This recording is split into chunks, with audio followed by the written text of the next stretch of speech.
사도행전 26장 1절에서 12절입니다. 바울이 베릭스 총독의 후임으로 온 베스도 총독 앞에서 신문을 받았지만 베스도는 바울에게서 어떤 죄도 발견할 수가 없었습니다.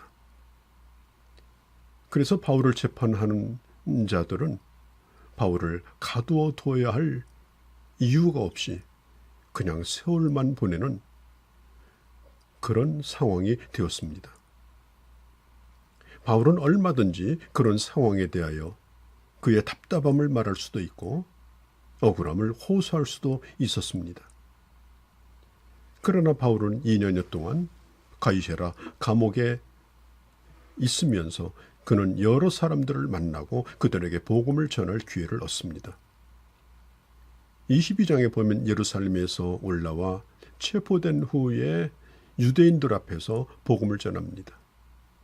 23장은 공회 앞에서, 24장은 베릭스 총독 앞에서, 25장은 베스도 총독 앞에서,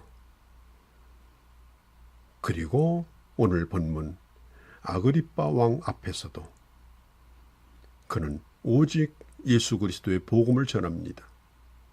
그는 단 한 번도 자기가 억울하거나 자기를 살려달라거나 그는 그런 말을 하지 않았습니다. 자, 오늘 1절에 보면 바울이 이렇게 말하죠. 손을 들어 변명하되. 왕이 바울에게 너를 위하여 말하기를 내가 허락한다. 너의 입장을 변호할 기회를 주겠다라고 말합니다. 자, 왕이 이렇게 말한다면 얼마나 좋은 기회일까요? 그는 그의 억울함을 토로할 기회로 삼은 것이 아니라 그 순간을 전도할 기회로 삼았던 것입니다. 바울은 그가 말할 기회가 1000번, 10,000번에 주어진다 하더라도 그는 오직 복음만을 변명할 각오를 가지고 있었습니다. 어떤 기회든지 오직 선교적 기회로만 여기고 복음을 전했습니다. 지금 재판하고 있는 베스도 총독이나 아그리빠 왕이나 특히 그의 옆에 있는 아내도 아니면서 왕과 동거하고 있는 버니게, 이 세 사람이 앉아 있는 것을 보면 그 가운데 존경할 만한 사람이 없습니다. 만일 세례 요한이 거기 서 있다면 아마도 독사의 자식들아 하늘에서 벼락이 떨어질 거다, 아마 이런 욕을 했을지 모릅니다. 그러나 바울은 오직 그들이 어떤 사람이든 복음을 전할 기회를 찾습니다.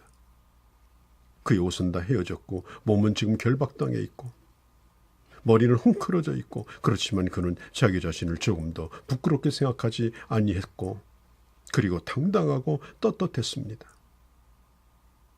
여러분, 복음을 전하는 사람은 건강하고 또 잘나고 사업 성공하고 또 남보기에 그럴듯한 사람만 전도하는 것이 아닙니다. 병든 사람이 건강한 사람에게, 실패한 사람이 사업이 잘 되는 사람에게, 못 배운 사람이 배운 사람에게, 어떤 권세도 가지고 있지 않은 사람에게, 사람이 권세 있는 사람에게 복음을 전할 수 있습니다. 오늘 바울도 지금 그가 복음을 전하는 것은 마치 그들을 신문하듯이 당당하게 피고에게 말하듯이 바울은 복음을 선포하고 있습니다. 바울은 이렇게 말합니다. 왕이여, 우리 유대인들이 문제를 삼고 있는 것을 잘 알고 계시다니 다행입니다. 2절에 제 말을 끝까지 들어주십시오. 이 다행이라는 이 말이 마카리오스라는 뜻인데 최고의 축복, 행복하다, 이런 의미입니다. 그러니까 당신이 내 문제를 이해해 주는 걸 보니까 내가 당신에게 좀 내 억울함을 말하겠다, 그런 뜻이 아닙니다. 내가 당신에게 하나님의 말씀을 증거할 이 기회를 얻게 된 것에 대하여 나는 대단히 행복하게 생각하고 이것을 다행이라고 생각합니다. 그런 의미입니다. 바울은 지금 자기가 죄 없는 몸으로 결박을 당하고 이 아그리빠 왕 앞에 지금 말씀을 전할 기회를 얻게 된 것에 대하여 참으로 행복하다는 말입니다. 디모데후서 4장 2절에 보면 너는 말씀을 전파하라. 때를 얻든지 못 얻든지 항상 힘쓰라. 범사에 오래 참음과 가르침으로 경책하며 경계하며 권하라. 사도 바울은 그가 어떤 상황에 처했다 하더라도 복음을 전할 기회가 있다면 자신에게 돌아올 결과가 어떤 것이든지 감수할 각오를 가지고 그는 복음을 전할 기회로 삼았던 것입니다. 자, 사람들을 교회로 인도한다라고 하는 것은 단순히 교회로 사람들을 데려오는 것입니다. 인도하는 것은 교인 숫자를 늘리는 데는 도움이 됩니다. 그러나 전도라고 하는 것은 그렇지 않습니다. 전도는 복음을 전하여 그를 예수 그리스도에게로 데려오는 것입니다. 오늘 이 땅의 교회가 전도는 없고 인도만 있습니다. 그러다 보니까 교회 간에 피 흘리는 경쟁도 벌어집니다. 그래서 어떤 교회의 성장 세미나에 가보니까 경쟁력 있는 교회를 만드는 법, 이런 얘기가 나오는 걸 보면서 참으로 안타까웠습니다. 우리는 어떻게 하든지 누구를 만나든지 그에게 예수 그리스도의 피 묻은 복음 그리고 부활의 복음을 증거할 기회를 만들도록 해야 됩니다. 적어도 그가 교회를 나오든지 나오지 않든지 그가 들어야 될 이 복음은 알고 있어야 하지 않겠습니까?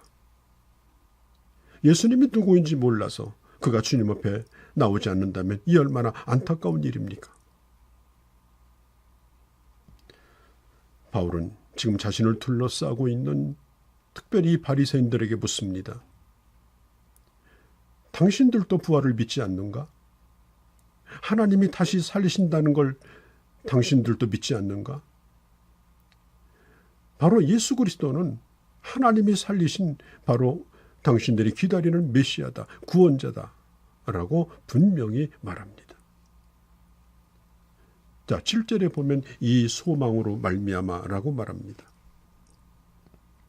지금 사도 바울은 자신이 이 재판대 앞에 서 있는 것은 다른 이유가 아니라 이 소망 때문임을 분명히 밝힙니다. 바울이 훗날에 로마 감옥에서 편지를 쓰면서 빌립보서 3장 10절에서 14절까지 내가 그리스도와 그의 부활의 권능과 고난의 참여함을 알려하여 그의 죽으심을 본받아 어찌하든지 죽은 자 가운데서 부활에 이르려 하노니 내가 이미 얻었다함도 아니요 온전히 이뤘다함도 아니라 오직 내가 예수 그리스도께 잡힌 바 된 그것을 잡으려고 쫓아가노라. 나는 아직 내가 잡은 줄로 여기지 아니하고 오직 한 일, 즉 뒤에 있는 것은 잊어버리고 앞에 있는 것을 잡으려고 표대를 향해서 예수 그리스도 안에서 하나님이 위에서 부르신 상을 위하여 쫓아간다고 말했습니다. 자, 바울이 가렸던 소망이 뭡니까? 예수 그리스도와 함께 죽고 어찌하든지 죽은 자 가운데서 다시 살리시는 그 부활에 동참하기를 그는 원했습니다. 여러분, 오래도록 나이를 많이 먹었다. 내가 100세를 살았다. 그게 자랑이 아닙니다. 내가 100세 동안 착하게 살았다. 그것도 자랑이 아닙니다. 내가 100세를 이렇게 살고 보니 이제는 내가 가야 될 하나님의 나라가 눈앞에 가까웠다. 천국에 가는 길이 뭐냐? 구원받는 길이 뭐냐? 아무리 100세를 살아도 인간은 죽는다. 영생하는 법이 뭐냐? 이것을 말해주는 것이 나이값을 하는 것입니다. 오늘 사도 바울은 그가 위기의 시간을 지내면서도 그가 오로지 증거하고자 했던 것은 바로 예수 그리스도의 죽음과 부활이었던 것입니다. 자, 9절에 보면 나도 스스로 생각하고라고 말하죠. 사도 바울이 한때 예수 믿는 사람들을 핍박하러 다닐 때도 그는 누가 시켜서가 아니라 자발적으로 예수 믿는 사람은 다 죽여야 된다라고 생각했다는 것입니다. 여러분, 자발적으로 핍박하는 사람이 무서운 사람입니다. 믿는 사람만 생각해도 격분하여 피가 끓어오르는 사람이 바울이었던 것입니다. 기독교인들을 전부 종교 사기꾼 정도로 바울은 생각했습니다. 스데반이 죽을 때에도 10절에 보면은 찬성표를 던졌다라고 말하죠. 그래서 그는 가까운 곳에 있는 사람을 죽이는 것으로도 성에 풀리지 않아서 먼 데까지 예수 믿는 사람을 추격하던 사람입니다. 이렇게 말합니다. 당신들을 보니 과거의 나를 보는 것 같습니다. 나도 과거에 그런 사람이었습니다. 그런 사람인데 내가 예수를 만났습니다. 변화된 바울은 자신에게 부끄러운 과거가 있었던 것을 말합니다. 당신들과 똑같은 사람이라고 말합니다. 그리고 바울이 하고자 하는 말은 뭡니까? 그런 내가 오늘 예수를 만나서 구원받고 하나님의 자녀가 되고 부활의 소망을 가지게 되었다는 것입니다.